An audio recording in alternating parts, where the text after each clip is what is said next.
Hello friends, मी स्नेहा. तर मी चालले अक्कलकोटला एक दिवसाच्या ट्रिपसाठी. एका दिवसात आपण काय काय बघू शकतो हे मी या ब्लॉगमध्ये सांगणार आहे. आम्ही रात्री 10:30ची दादरवरून सोलापूर ट्रेन पकडली. सकाळी 6-6:30पर्यंत सोलापूरला पोहोचलो. सोलापूर स्टेशनला उतरून थोड्याच अंतरावर श्री सिद्धरामेश्वर मंदिर आहे. आधी आम्ही तिथेच जाणार आहोत. इथे यात्रिक निवासस्थान आहे. तिथे फ्रेश झालो, बॅग्स ठेवला आणि 9:30पर्यंत मंदिरात गेलो. सगळं आवरून फायनली आता मी आले सिद्धरामेश्वर मंदिरामध्ये. तुम्हाला दाखवते या.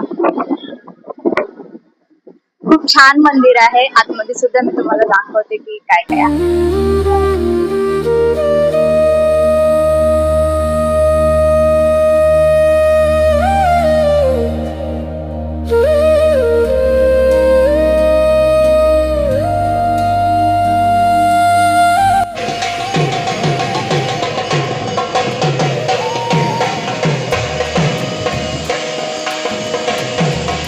इथे गेलो आणि आम्हाला लगेच आरती मिळाली. छान दर्शन घेतलं आणि मंदिर प्रदक्षिणा केली.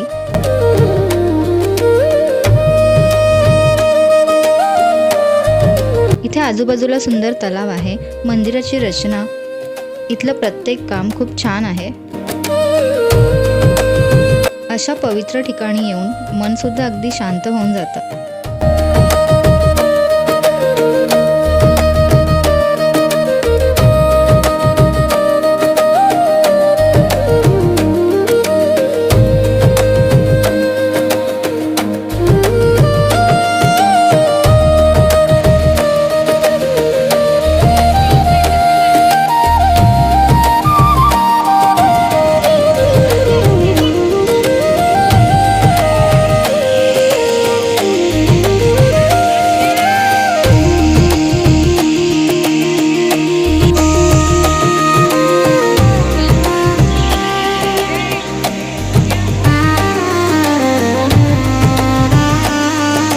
इथे बाजूला विश्रांतीसाठी गार्डन सुद्धा आहे, तुम्ही बघू शकता.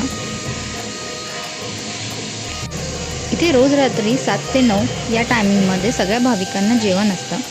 रात्री आम्ही पुन्हा इथे येणार आहोत प्रसादाला. इथे एक समोरून व्ह्यूज दिसतोय. एक छान किल्ला आहे इथे. संध्याकाळी जर वेळ भेटला तर मी इथे नक्की येईन. सिद्धेश्वर मंदिराचं तर दर्शन झालं. आता यानंतर आम्ही तुला अक्कलकोटला. तर बघूया पुढचा. चला. इथून निघताना थोडी पोटपूजा केली आणि 11 वाजता इथून अक्कलकोटसाठी बस पकडली. 12 वाजेपर्यंत आम्ही अक्कलकोटला पोहोचलो. जवळजवळ 1 तास लागतो. नंतर ऑटो पकडून आम्ही 5-10 मिनिटांमध्ये श्री स्वामी समर्थांच्या मंदिरात पोहोचलो. अधिक महिना आणि वीकेंड असल्यामुळे भक्तांची खूपच गर्दी झाली. इथे तुम्ही बघू शकता. लाईनमध्ये इथे सगळे खूप वेळ उभे आहेत. इथे महिलांची लाईन वेगळी केली जाते आणि पुरुषांची लाईन वेगळी आहे. इथून पुढे गाभाऱ्यात जाण्यासाठी लाईन आहे.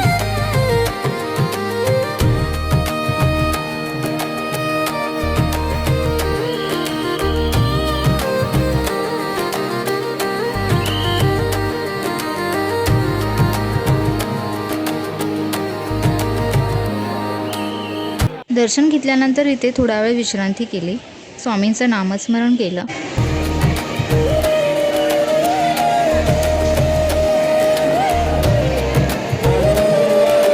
आमची पूजा झाली आणि आम्ही बसलो इथे. ओटी भरले आणि मस्त दर्शन झालं. लाईन जास्त नव्हती. सॅटर्डे संडे लाईन जास्त होती असं ऐकलं होतं, पण त्या मानाने गर्दी थोडी कमीच आहे आणि दर्शन पण व्यवस्थित झालं. 1-1.5 तासामध्ये आम्हाला दर्शन भेटलं स्वामींचं आणि खूप छान दर्शन झालं. आता छान प्रसाद सुद्धा भेटला स्वामींचा. त्यानंतर आम्ही निघालो श्री गुरुमंदिर बाळप्पांच्या मठामध्ये. हे मठ स्वामींच्या मंदिरापासून 5 मिनिटांवरच आहे. आम्ही चालतच आलो इथपर्यंत.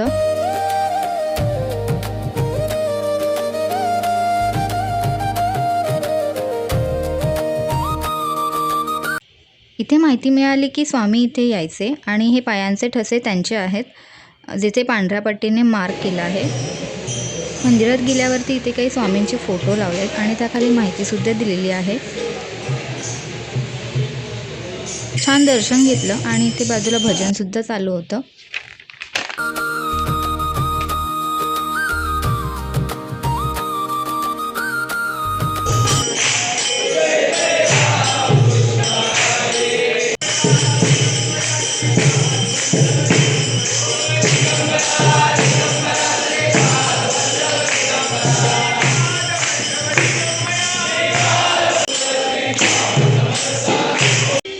त्यानंतर पुन्हा आम्ही स्वामी मंदिरात आलो.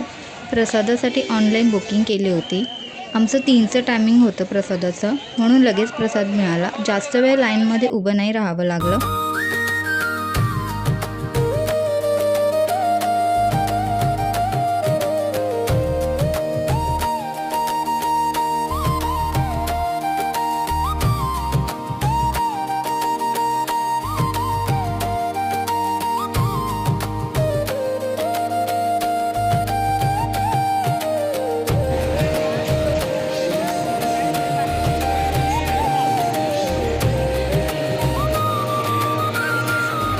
तुम्ही ते बघू शकता, प्रसादासाठी भाविकांची किती गर्दी आहे. प्रसादामध्ये गोड शिरा, आमटी, ताक, भात, भाजी आणि चपाती आहे. जेवण केल्यानंतर बाहेर आलो. तिथे स्वामींची खूप मोठी मूर्ती आहे, जी मी खूप व्हिडिओजमध्ये बघितली सुद्धा होती. आणि बाजूला आपल्या महाराजांची सुद्धा मूर्ती आहे. दोघांचंही दर्शन घेतलं आणि तिथून आम्ही निघालो चोळाप्पा महाराजांच्या घरी, जिथे स्वामींचं परमस्थान होतं, जिथे स्वामी राहत होते. असं म्हटलं जातं की जसं पुंडलिकासाठी आले परब्रह्म, तसे चोळाप्पा महाराजांसाठी स्वामी. इथे अर्धा पाऊण तास लाईन लागल्यानंतर आम्हाला दर्शन मिळालं. इथे सुद्धा खूप लाईन होती दर्शनासाठी. इथे मंदिराच्या गुरुजींनी काही माहितीसुद्धा सांगितली.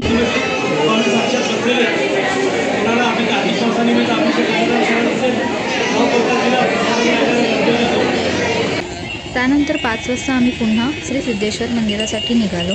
आमच्या बॅग्स वगैरे सगळं तिथेच आम्ही एका लॉकरमध्ये ठेवल्या होत्या. संध्याकाळचा छान व्ह्यू बघितला. संध्याकाळी खूप मस्त वाईब आली.